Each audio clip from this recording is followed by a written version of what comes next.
20h. Ici, car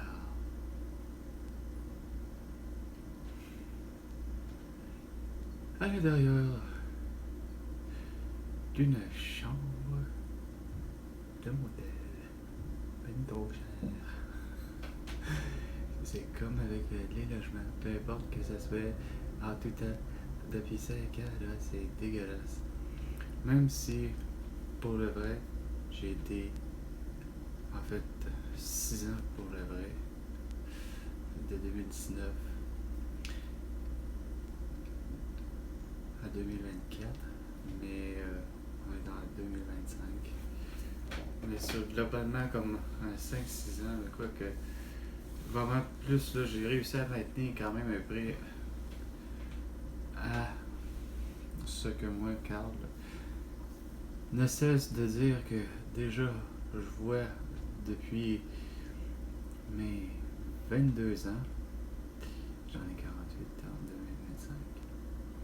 2025, le prix de logement devrait figurer être un tout nu, mais un endroit assez suffisamment grand pour s'appeler un 1,5, mais que toutes les commodités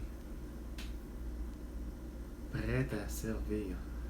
Ça veut pas forcément dire, quand je dis, exemple, entrée laveuse sécheuse, frigidaire, poêle, réfrigérateur, poêle, au four, 220, sécheuse, plus pour le vrai, entrée pour non, la vaisselle rendu là. Et tout ça pour juste qu'il y ait de quoi avoir un divan lit ou quelque chose d'assez grand, que ça soit quand même un lit queen, king. Peu importe la dimension du lit, il faut qu'il y ait au moins un lit, un endroit pour avoir un matelas. Et probablement quelque chose d'équivalent de divan qui pourrait être la moitié de matelas king. Il me semble que c'est 80 par 80. 80 pouces par 80 pouces, si je me trompe pas. Puis, à ce moment-là, le divan, ou ce qui s'appelle 2 tiers pour faire probablement un salon, puis de quoi d'avoir une table à manger, c'est suffisamment assez grand, ce genre de volume-là, pour le faire l'appeler le 1,5 et quand même que ce soit à air ouvert, en vient pour moi que c'est 150$ par mois. Pourquoi il faut que ça fluctuait durant les 5 dernières années? Pourtant, Monopoly, pourtant la règle est simple, hein? François Legault, Isabelle Brèche, Trudeau, Sophie Guéra, même Donald Trump, il jouerait. La règle est simple, on commence tout à 75 000$. Puis ils reviennent que pour eux, les joueurs, qu'est-ce qu'ils vont faire? Des choix de. Est-ce qu'ils achètent ou ils font tel truc parce qu'ils atterrissent sur tel terrain. Mais les années ont passé, mais le jeu n'a pas évolué.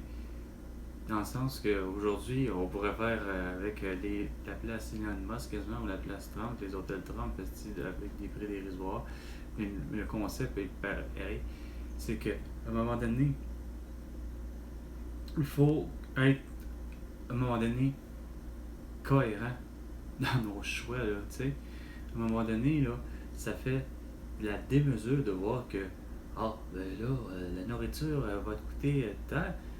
C'est sûr, Chris, elle te coûte la totale, n'importe quoi coûte la totale.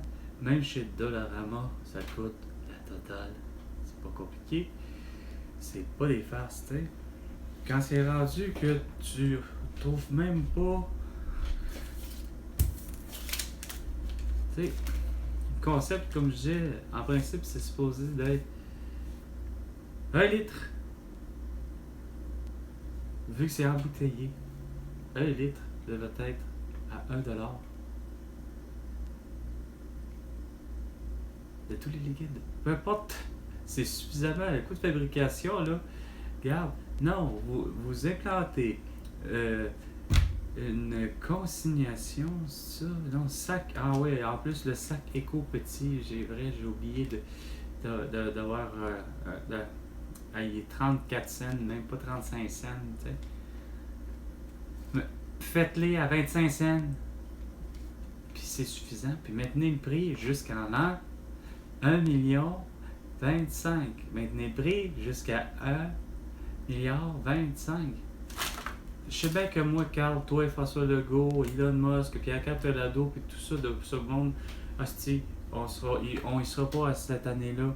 Mais Chris, au moins, le concept de Dollarama était que tout produit était à 1$, quand même que tu achètes un briquet, que tu achètes une paire d'écouteurs, que tu achètes une paire d'écouteurs à 1$.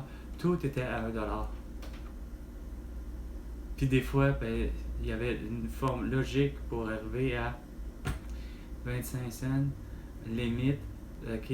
Donc, mettons 4 barres de chocolat pour 1$. 4 ramen pour 1$. Non! Là, c'est on fuck le chien chez Dollarama depuis 5 ans, 5 mois et 3 jours. T'entamé du mois de juin.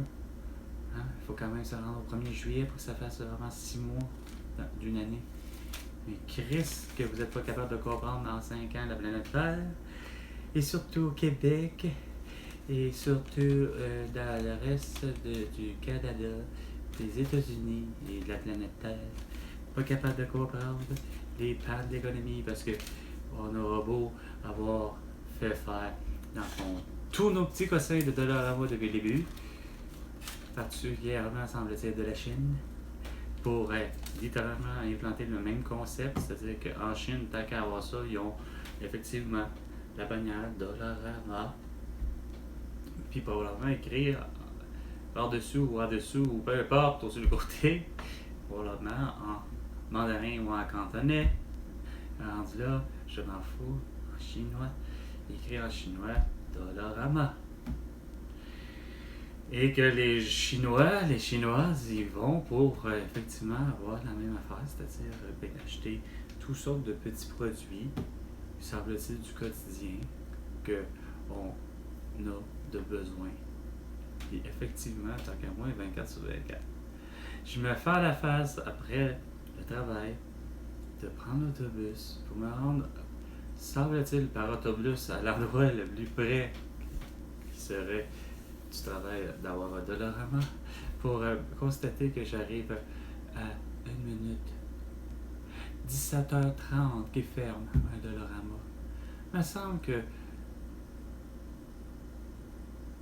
on dirait que j'ai le concept d'achat, moi, à un moment donné, c'est que peut-être parce que j'ai travaillé de nuit, peut-être parce que j'ai mon besoin, puis je l'ai senti même par les autres, surtout que ceux qui travaillaient de nuit, ils me comprennent tous. Tu sais, dans le fond, c'est en pleine nuit, là. Nous, on est en congé, là. On consomme pas esprit de la boisson sur le travail, là. D'alcool, puis des affaires de verre. On fait ça dans nos journées, l'esprit qu'on est en congé, mais on maintient vraiment un mode de vie de nuit. Ce qui fait que la putain d'idée de c'est le dernier appel pour justement, dans les bars et discothèques, ou ceux qui offrent des débits de boissons alcoolisées, ne peuvent plus en vendre. Faut, tu sais, mais nous autres, on est des gens, et moi, je suis un octambule fini, puis je me dis, garde, c'est pas normal que de Montréal, parce que j'ai vécu là, c'est pas normal que ça soit le nightlife, c'est là de dire la vie de nuit est éteinte. Tout ça à cause, pour le vrai, ça c'est les tristes conséquences des mesures sanitaires à un moment donné, surtout en 2020, avec le couvre-feu, etc. Ça n'a pas eu d'idée à quel point ça a eu un impact majeur sur la vie de nuit qui existait réellement. Puis que je me rends compte qu'en 5 ans, il y a plein d'endroits où ce que j'allais manger de nuit parce que c'était bon, parce que justement, il offrait, on appelait ça des restaurants ouverts 24/24, des délicatessen. C'était écœurant, surtout le Capri, étrangement. C'est rien à l'intérieur, faut pas se fier à ça du tout. C'est cas de le dire, c'est correct, c'est propre, mais c'est sûr que ça a de l'âge, puis que, mais c'est propre.